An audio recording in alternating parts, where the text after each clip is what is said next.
Assisting someone to die in the UK is against the law and carries with it a jail sentence of up to 14 years. While some see this law as vital and essential, others see it as unfair and in need of reform.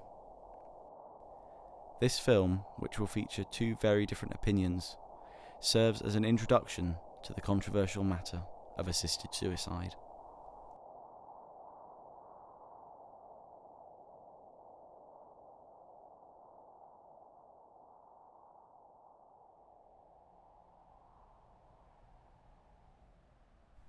Currently in the UK exists an organisation which is campaigning for a change in the law. They propose the introduction of a new system in which certain terminally ill adults would be able to end their own lives at home under the supervision of a qualified doctor.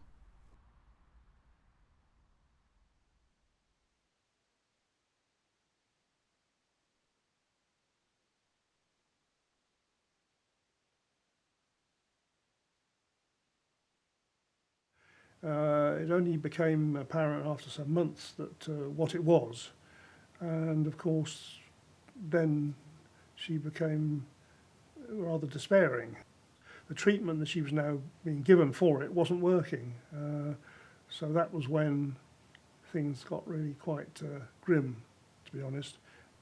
She was eventually wheelchair bound, and all she could do was lie on the settee, and it degenerated steadily. And it was particularly cruel for her because she wasn't a sedentary person. I had to have two live-in nurses at the same time living here for us to cope, because she needed help with going to the toilet eventually, and then even eating. We had to spoon feed her. And also her speech started to go, so she couldn't really express herself. She became, because of her severe despair, I suppose, tended to turn against the loved ones, particularly the very close ones. She turned against me. That was another horrific business. She was awaiting her death, and the sooner it came for her, the better. That's for sure. I sometimes used to feel that I would like to do it. I did. I used to actually think, I could feel like perhaps if I put a pillow over your head, that would be the best, most humane, loving thing I could do. I used to feel that, yeah.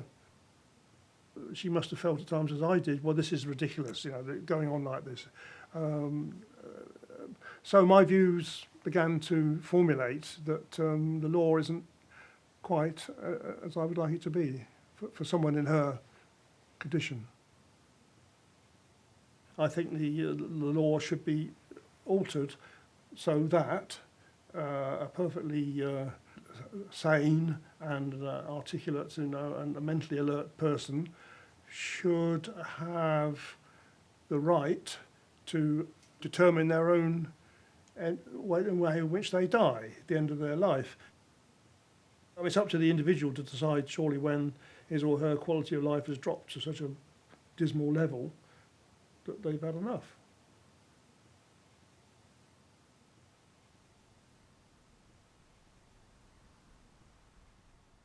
Despite growing public support, there are those who are strongly opposed to the legalisation of assisted suicide.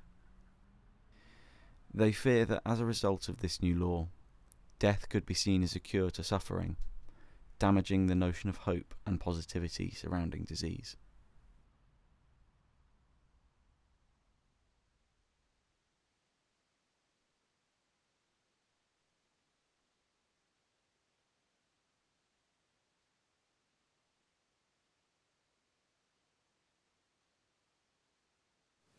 I was a teacher, and then after that I was a vicar until I contracted MND, and then I retired.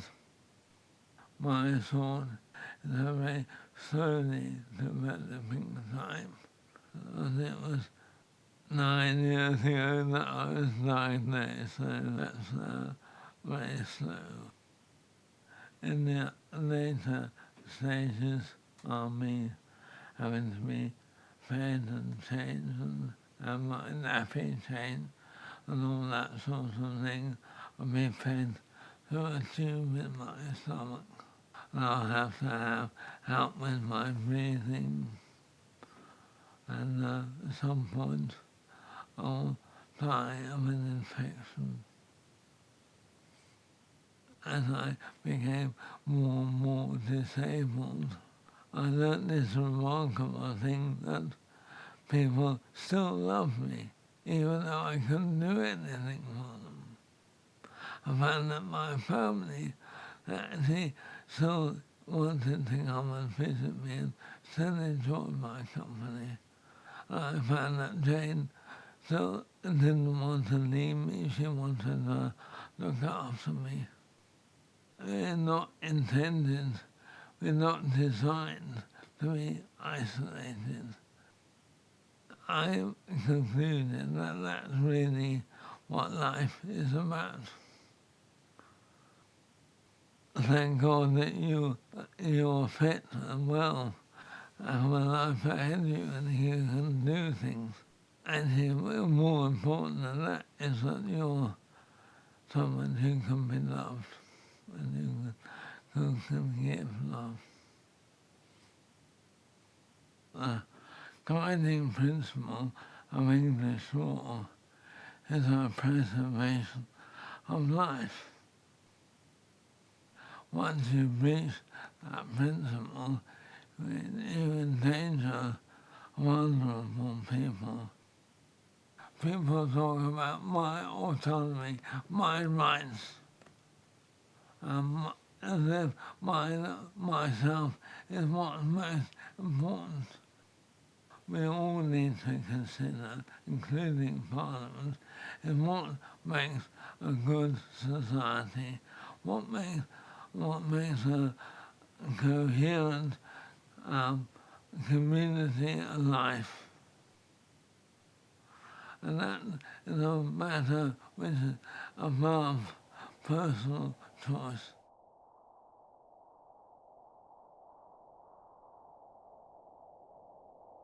If the law on assisted suicide was changed, there's no doubt that days or weeks of suffering would be alleviated for those who feel they need it.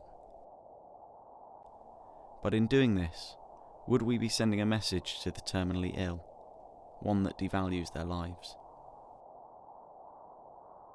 It seems impossible to find a solution which would please both parties. It's clear that this is a debate that won't be going away anytime soon.